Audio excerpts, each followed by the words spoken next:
My sister secretly copied my vacation home key and gave it to the family. But when I exposed her greedy scheme publicly, she was humiliated forever. I'm 39 now, and after years of saving and working overtime, I finally managed to buy a cozy little place in a peaceful area a few years ago. It's nothing extravagant, 2 bedrooms, a small living area, and a backyard that's perfect for morning coffee or an evening barbecue. But to me, it's everything. A place to unwind, recharge, and escape from the chaos of everyday life. My younger sister, Sarah, is 31 and married to Jake, who's 34. They have 3 kids under the age of 5, and honestly, I don't know how they manage financially. They're not doing great. Jake's job is unstable, and Sarah has been staying home to take care of the kids. Every time I visit her, she looks exhausted, like she hasn't slept in years. I'll admit, we've never had a perfect sibling relationship, but I've always felt a certain responsibility to look out for her. Maybe it's the older sister instinct, or maybe I just felt bad seeing how stressed she was. One day we were chatting on the phone, and Sarah casually mentioned how much she wished she could take a vacation. She wasn't even asking me for anything, just venting. But I got this idea in my head, why not let her use my vacation house? It wasn't being used that week, and I figured it could be a nice break for her and her family. I mean, the house just sits there most of the time when I'm not using it, and it wouldn't cost me anything to let her stay. So, I offered. Sarah, I said, why don't you and Jake take the kids to my vacation house for a few days? It's quiet, the backyard is fenced in for the kids, and you won't have to spend a dime. Just clean up before you leave. At first she was hesitant. Are you sure? She said. I don't want to intrude or anything, but I could hear the excitement creeping into her voice. Of course I'm sure, I replied. You deserve a break and the kids will love it there. By the end of the call, she was practically glowing through the phone. She thanked me a dozen times and promised they'd take good care of the place. I handed her the keys the next day, wished her a good trip, and felt pretty good about myself. Helping family feels good, right? The week passed, and they returned from their little vacation looking more relaxed than I'd seen them in years. Sarah thanked me again, and Jake even offered to pay for a tank of gas as a token of appreciation, which I politely declined. When I checked the house later, everything seemed fine, clean, nothing broken, no red flags. I patted myself on the back for doing something nice and didn't give it another thought. That is, until a few weeks later. I was in the middle of a lazy Saturday morning when I got a call from my Aunt Karen. Now, Karen is the kind of person who's always up for a spontaneous adventure, but she rarely calls me directly. So, when her name popped up on my screen, I answered, curious. Hey Karen, what's up? I asked. Oh, not much, she said cheerfully. I just wanted to let you know I'm heading to your vacation house today. I can't thank you enough for letting me use it. I froze. Excuse me, my vacation house? I said. She repeated, like it was the most normal thing in the world. Sarah gave me the keys. She said it was fine, so I figured I'd take a little weekend trip. My heart started pounding. Sarah gave her the keys? I hadn't spoken to my aunt about using the house. I hadn't even given her the address. How did this happen, Karen? I said, trying to keep my voice calm. When did Sarah give you the keys? A couple of days ago, she replied. She mentioned she made an extra set after their vacation and thought it would be nice for family to have access. Isn't she sweet? Sweet? I wanted to scream. Instead, I muttered something vague about needing to check my calendar and got off the phone as quickly as I could. My head was spinning. Sarah had made copies of my keys without asking and then handed them out like she was in charge of my house. I couldn't believe it. I mean, who does that? I was furious, but more than that, I felt betrayed. I had trusted her with something important, something I worked hard for, and she had completely disrespected me. I spent the next hour pacing around my apartment, trying to figure out what to do. Part of me wanted to call Sarah immediately and demand an explanation. Another part of me wanted to drive to the vacation house, confront Karen, and take the keys back on the spot. But I decided to gather more information first. I started by calling my cousin Lisa, who's always up to date on family gossip. Hey Lisa, random question, I said. Has Sarah mentioned anything about my vacation house to you? Oh yeah, she said. Like it was no big deal. She said you're super generous for letting the family use it. She even offered to give me a set of keys in case I wanted to stay some time.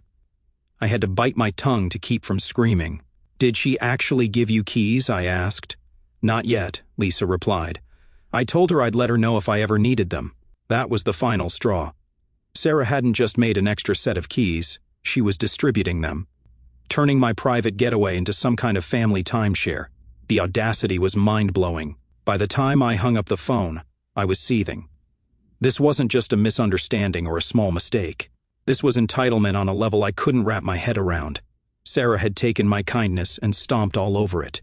Something had to be done, but I knew I needed to calm down before confronting her. That night, I lay awake in bed, replaying the situation over and over in my head. How could she think this was okay? Did she really believe she was doing me a favor by giving my house away? The more I thought about it, the angrier I got. But I also realized something else. Sarah's actions said more about her than they did about me. She was greedy, entitled, and had no respect for boundaries. I decided then and there that this wasn't going to end with a simple conversation. No, Sarah needed to understand just how badly she had messed up, and I was going to make sure she never pulled a stunt like this again. The next morning I woke up with one thought in my head. I need to confront Sarah. I couldn't let this slide. She had not only broken my trust but blatantly disrespected my boundaries. It wasn't just about the vacation house. It was about her complete lack of consideration for me and my property. I called her right after breakfast. She picked up on the second ring, cheerful as ever, like she hadn't just turned my house into a family hotel. "Hey big sis, what's up?" she said, sounding oblivious. Sarah," I started, keeping my voice steady. "We need to talk. Why does Aunt Karen have a key to my vacation house?" There was a pause. Then she let out a nervous laugh. "Oh, that," she said. "Yeah, I gave her a set. I thought it'd be nice for her to have a little getaway." "You thought?" I snapped, unable to hold back. "You made a copy of my keys without asking me and then gave them to someone else. Are you serious right now?" Her tone shifted instantly. "Whoa, calm down," she said. "It's not that big of a deal. It's family. I figured you wouldn't mind." "You figured wrong," I shot back. "That house is my property, Sarah.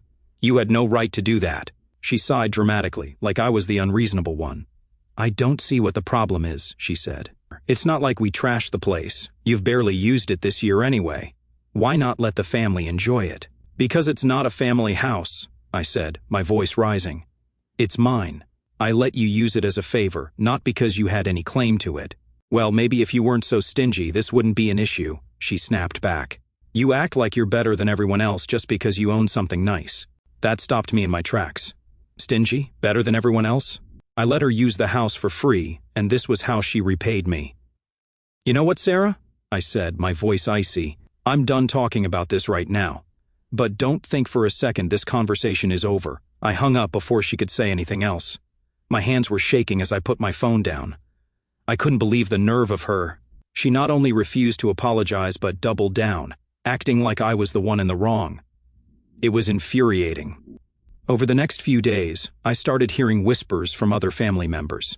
Apparently, Sarah had wasted no time telling her side of the story, framing me as the selfish older sister who wouldn't share her fancy house with the family. I even got a text from my cousin Lisa, who said Sarah had called me greedy and controlling. It wasn't just my reputation she was messing with, it was my peace of mind. I couldn't shake the thought of how many people had access to my house without my knowledge.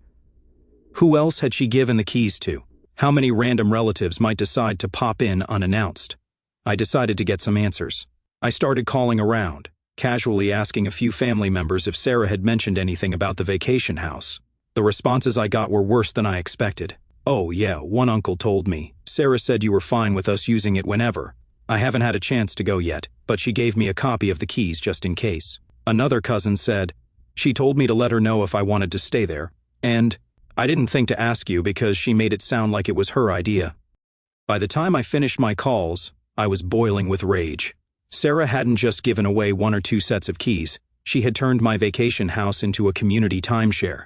She had essentially stripped me of any control over my own property, and for what? To play the role of the generous sister.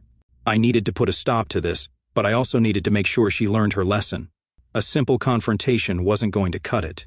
If she wanted to act entitled, I was going to make sure it blew up in her face. The first step was taking back control of the house. I drove out there the next day and changed all the locks. It wasn't just about keeping Sarah and her key-wielding network out. It was about reclaiming my space. I wanted to feel safe in my own property again. As I stood in the driveway, holding the old locks in my hands, I couldn't help but feel a sense of relief. This was the first step toward fixing the mess Sarah had created. But it wasn't enough. She needed to face the consequences of her actions, and I was going to make sure of it. That night I started planning. If Sarah was so comfortable stepping over boundaries, I'd use her greed and entitlement against her. I was done playing the nice older sister. It was time for her to see just how badly she had messed up, and to make sure everyone else saw it too. Changing the locks felt like a victory, but it wasn't enough. Sarah had humiliated me, disrespected my property, and tried to turn the family against me. I knew I couldn't let it end with just taking back control of the house. I needed to make her see how far she had crossed the line, and I needed everyone else to see it too. The first step was confronting her directly again. This time, I wasn't going to hold back. I called Sarah, and she picked up almost immediately. "Hey," she said, her tone already defensive. "Are you still mad about the stupid keys?" "Mad doesn't even cover it," I said, my voice steady but cold. "Sarah, I've changed the locks. No one is getting into that house without my permission ever again." There was a long pause on the other end. Then she laughed, but it was forced. "You really went and changed the locks?" she said. "Don't you think that's a little extreme?" "Not even a little," I shot back. "You made copies of my keys without asking, handed them out to who knows how many people, and turned my vacation house into a free-for-all. You violated my trust, Sarah. Do you even realize how wrong that is? Violated your trust?" she repeated mockingly. "Oh, come on. You're making it sound like I robbed you or something. It's just a house, and it's not like anyone did anything to it." "You don't get it," I said, trying to keep my temper in check. "It's not your house. You don't get to decide who stays there. I let you use it out of kindness, and this is how you repay me, by treating it like it's yours to give away."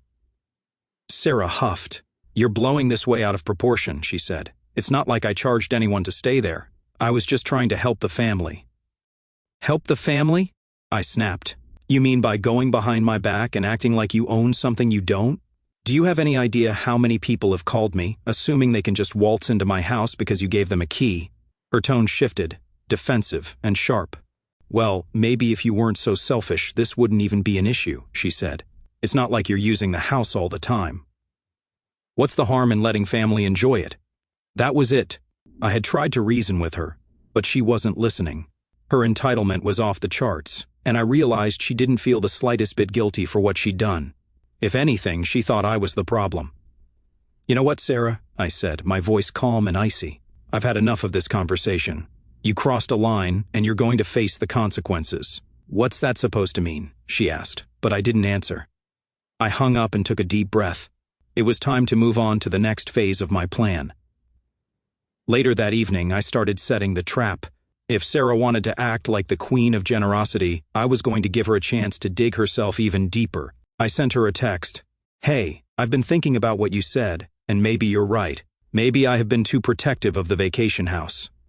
Let's talk tomorrow. I have an idea I think you'll like," she replied almost immediately, finally. "Glad you're coming around. Let me know when you want to chat." The next day, we met at a coffee shop. I pretended to be apologetic, telling her I realized I might have overreacted and that I wanted to make things right. "I've been thinking," I said. "Maybe the house could be more of a family resource, but we'd need some rules." She perked up at that. "What kind of rules?" she asked. "Well," I said, leaning in like I was sharing a big secret, "I was thinking about offering a family rental program. I'd charge a small deposit, just enough to cover cleaning fees and maintenance, so everyone can use it without any issues. You'd be the first to get access, of course, since you've already used it." Her eyes lit up. "Really? That's so generous of you," she said. "But there's one catch," I said. "If I do this, I need to know everyone will follow the rules. I can't have people making copies of the keys again or letting just anyone stay there. So to show you're serious, I'd need a small commitment up front, say $1,000. Sarah hesitated for a moment, but then her greed got the better of her. "A $1,000? That's it?" she said. "That's it," I replied. "It's just to show good faith. Once we set up the program, you'll be reimbursed, and you can use the house whenever it's available." She grinned. "Deal." I left that meeting feeling smug. I knew Sarah couldn't resist the idea of having first dibs on the house, and I knew she'd fall for the family rental scheme without a second thought. Now all I had to do was wait for her to take the bait. Sure enough, a few days later, Sarah sent me the deposit. I let it sit in my account, untouched, while she started bragging to everyone in the family about her special deal. She made it sound like she was the mastermind behind the whole thing, telling people how she had talked me into sharing the house and secured exclusive access for herself. She even hinted that she could help others get in on the deal for a price. Of course, I didn't stop her. The more she bragged, the better the payoff would be. By the time she finished spinning her story, the family was buzzing about how generous Sarah was and how I'd finally come around to her way of thinking. Little did they know, the real fireworks were about to begin. Sarah had no idea what was coming. She was riding high on her little ego trip, bragging to the family about how she convinced me to share the vacation house. It was nauseating, but I let her have her moment. After all, the higher she climbed, the harder she'd fall. Meanwhile, I started laying the groundwork for the grand reveal.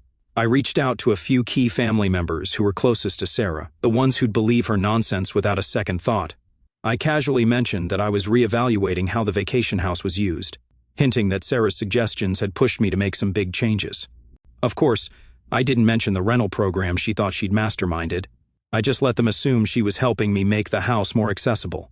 By the time I was done planting the seeds, Sarah had unknowingly set herself up as the face of the vacation house drama. She loved the attention and leaned into it, even telling people that.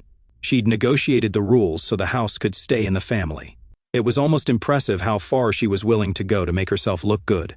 Almost. Then came the family barbecue, the perfect stage for the big reveal. The day of the barbecue, I arrived early to help set up. Sarah was already there, surrounded by a few cousins, holding court like she was royalty. She shot me a smug smile when I walked in, clearly convinced she'd won. As the afternoon went on, I waited for the right moment.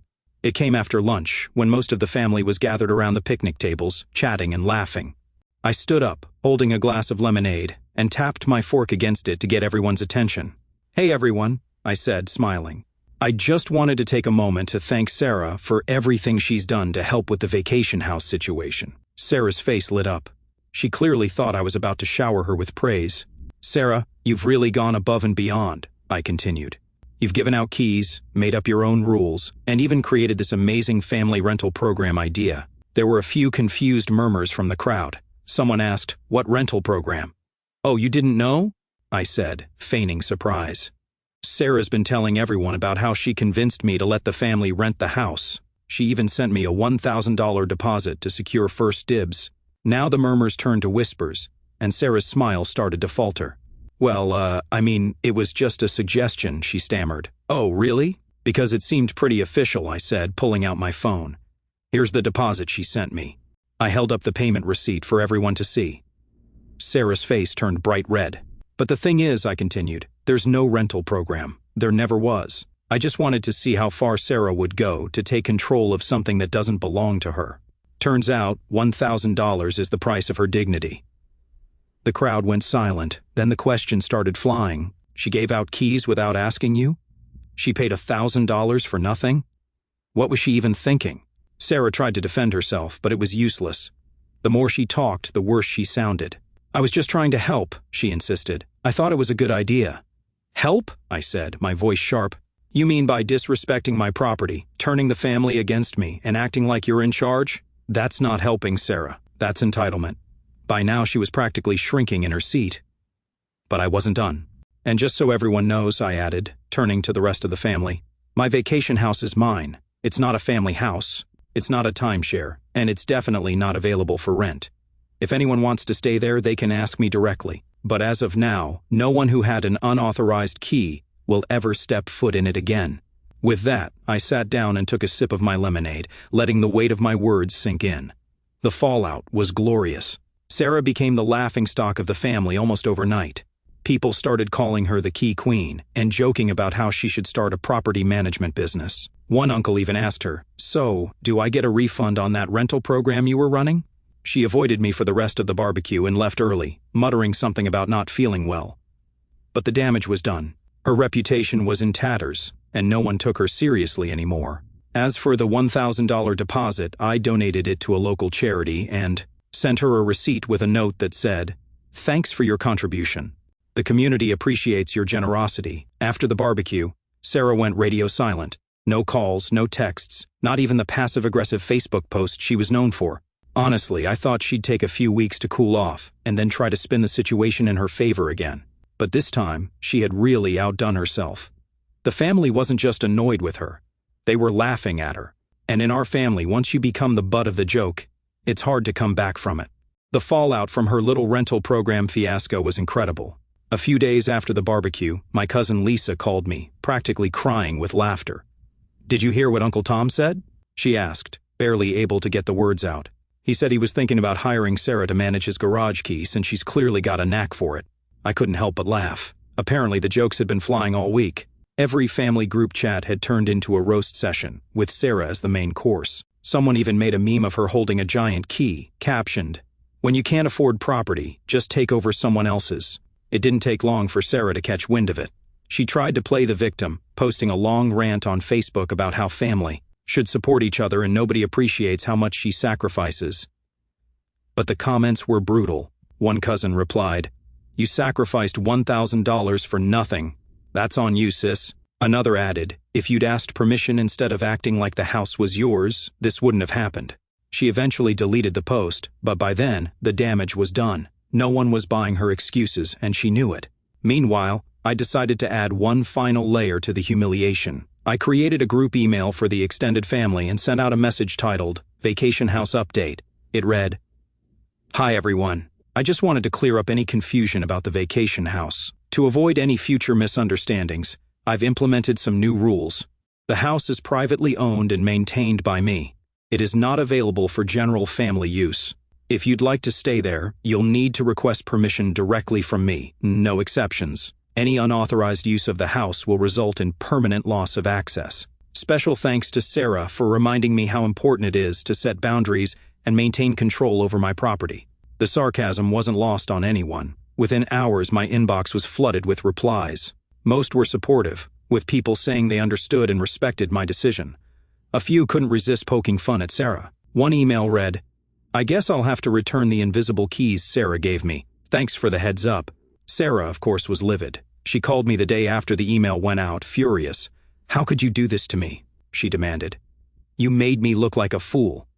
"You made yourself look like a fool, Sarah," I said calmly. "I just gave everyone the facts. If you're embarrassed, maybe you should think about why." "You're unbelievable," she hissed. "You've ruined my reputation." "Your reputation?" I shot back. "You mean the one where you take other people's property and act like it's yours? I think you did a fine job ruining that on your own."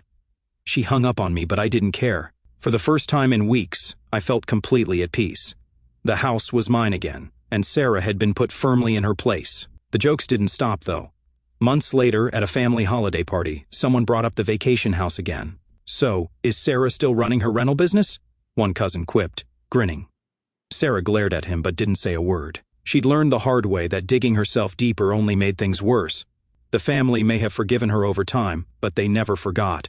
Every now and then someone would slip in a subtle jab, and she'd just sit there, silently stewing. As for me, I don't think I've ever enjoyed a barbecue, holiday party, or casual family gathering more. Watching Sarah squirm every time someone mentioned the house was the sweetest kind of revenge. And the best part? I still own the house. The locks are secure, and no one even thinks about asking for a copy of the keys anymore. Lesson learned: never mess with someone's generosity. Sometimes the people who give the most have the sharpest claws when you cross them.